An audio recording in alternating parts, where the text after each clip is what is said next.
Hola, ¿cómo están? Hoy les traigo relatos de personas que murieron en la época de la Inquisición. Tremenda época oscura de nuestro planeta, tremenda época oscura de la historia de la humanidad, donde todas las personas que pensaban distinto, que estudiaban la influencia de la luna o que estudiaban las plantas o pensaban simplemente distinto, fue la injusticia más grande también de la historia de la humanidad. Paquete homosexuales, y vaya que nosotros con latinoamericanos, enfermedades mentales, digamos, si hablamos de y personas con no es mucho lo que nos puede sorprender. En fin, la excusa vamos al relato. Personas que hacían brujería, pero en realidad lo que buscaban era este primer relato que cuenta Alú, imponer una religión, imponer una forma de pensamiento. La biografía de Alú y también el link de donde saqué este relato que está en portugués, pero para que puedan consultar la fuente.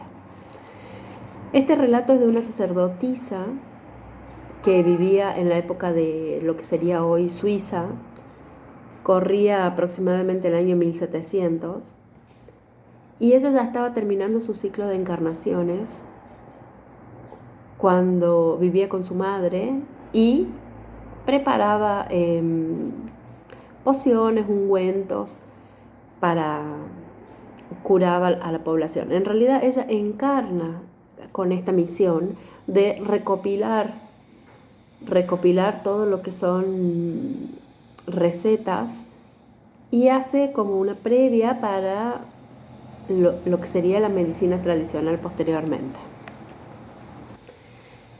Ella le cuenta a Lu que tardó 300 años aproximadamente en recuperarse de esta experiencia y hoy ella es mentora e inspira a científicos que realmente estudian las propiedades medicinales de las plantas.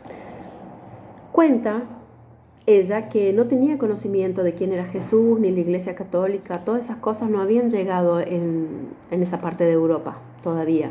Pero de repente un día llegó un grupo de soldados con unas personas vestidas de negro y preguntaron quién era el curandero del pueblo, de la aldea.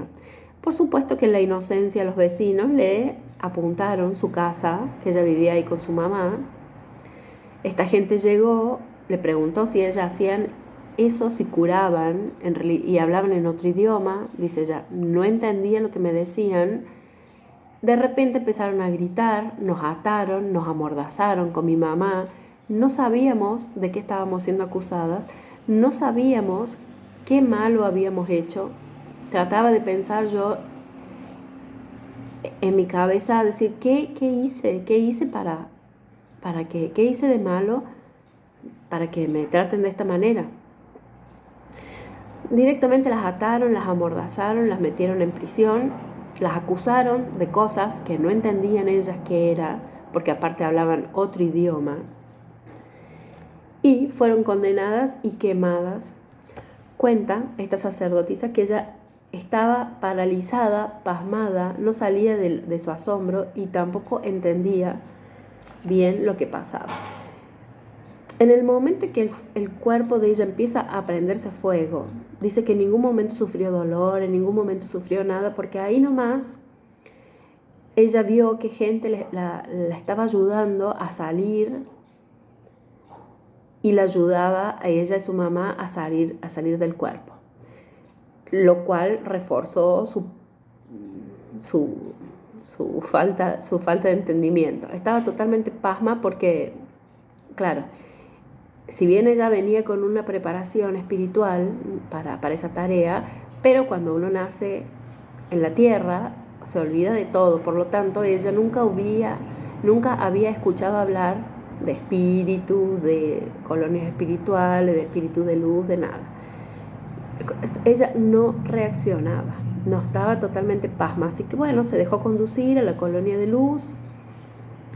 Lo bueno que ella cuenta y recalca, decir que por suerte ni ella ni su madre en realidad sufrieron, desencarnaron apenas, le prendieron fuego, dice, no sentimos el calor de la hoguera, no sentimos nada. ¿Por qué? Porque había ya un equipo espiritual trabajando en toda la zona de la Inquisición y ya desligaban los cuerpos antes de que empiezan a sentir cualquier calor de las hogueras o todo, porque fue una tremenda injusticia lo que pasó.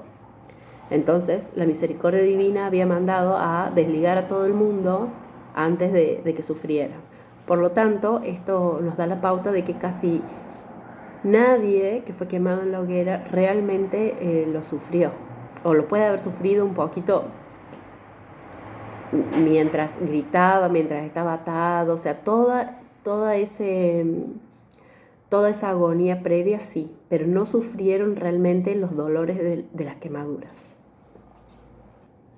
Tardé mucho tiempo en volver en sí y entender la situación.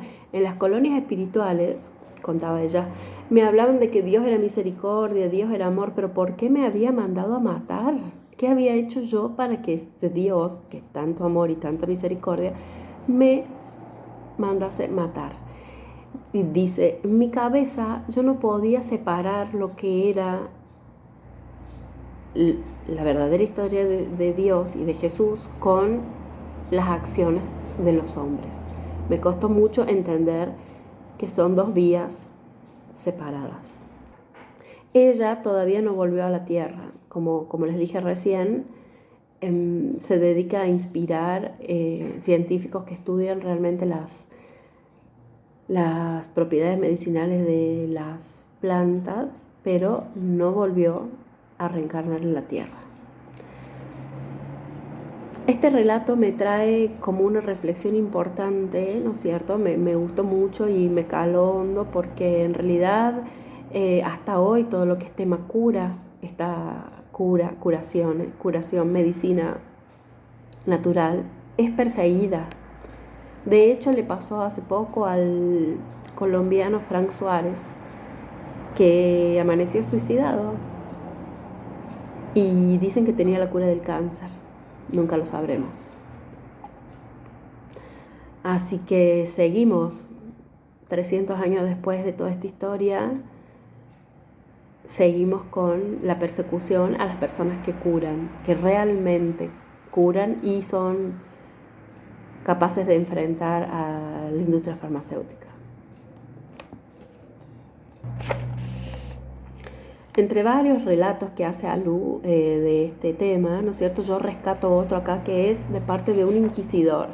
Y si bien ella misma dice que el título de esta live sería Personas que murieron en manos de la Inquisición, me pareció interesante porque ella cuenta que este hombre la busca a Alú para contar su historia.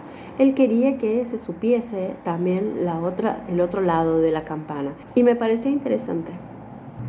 Cuenta este señor, que fue cura, él dice así: yo creía que el mundo debería ser unificado en una sola religión. Yo estaba totalmente convencido. Y si bien no me gustaba la parte de las torturas, no me gustaba, pero bueno, me convencía que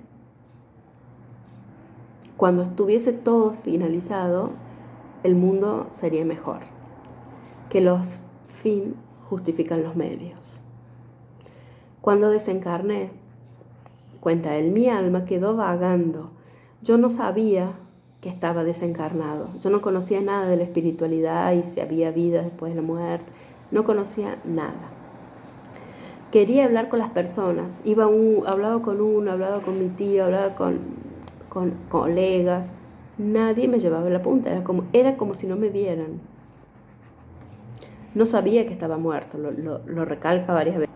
Esta parte me chocó bastante porque dice, en vida tomé lo que me dijo mi superior acerca de la iglesia y de Jesús y nunca me preocupé por saber la verdadera historia de Jesús y qué fue lo que realmente vino a hacer a la tierra. La orden era solo imponer la nueva religión.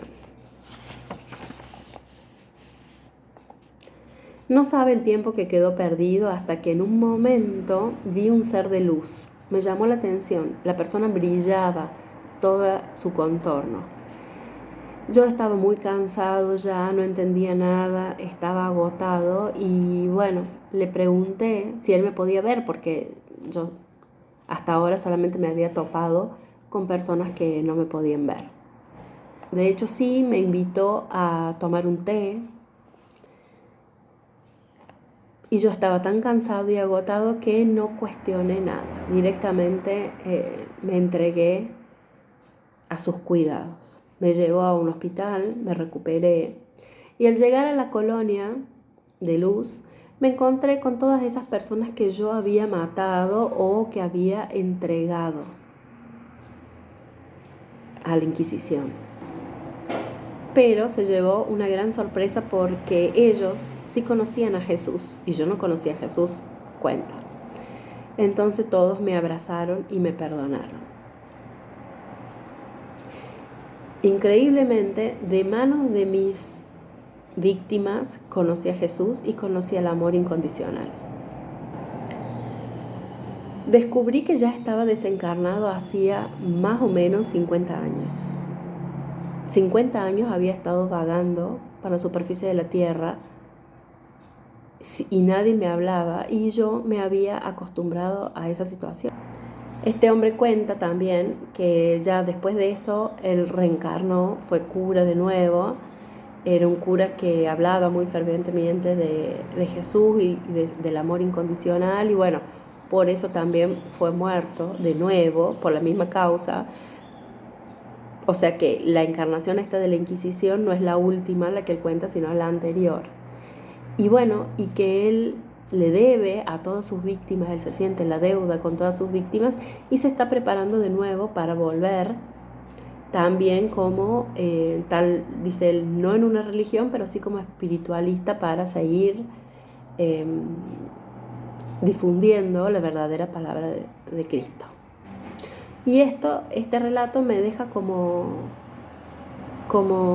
reflexión de decir, sí, a veces amamos mucho, pero amamos a los que están alrededor nuestro, ¿no es cierto? A los más cercanos, a los que conocemos. Nos cuesta a veces abrir la puerta de nuestro corazón para otras personas que pueden estar necesitando y bueno, no le damos la oportunidad de ni siquiera escuchar su historia, de ver si podemos dar la mano o no. Nos encerramos en decir, bueno, yo ayudo, yo amo a mis hijos, a mis sobrinos, a mis, qué sé yo, a mis hermanos, a mi padre, ahí, ¿no es cierto?, en un círculo íntimo, y no le damos a otras personas la oportunidad de que nos cuente a lo mejor su historia y ver si podemos tenderle una mano. Bueno, para reflexionar. Espero que les haya gustado.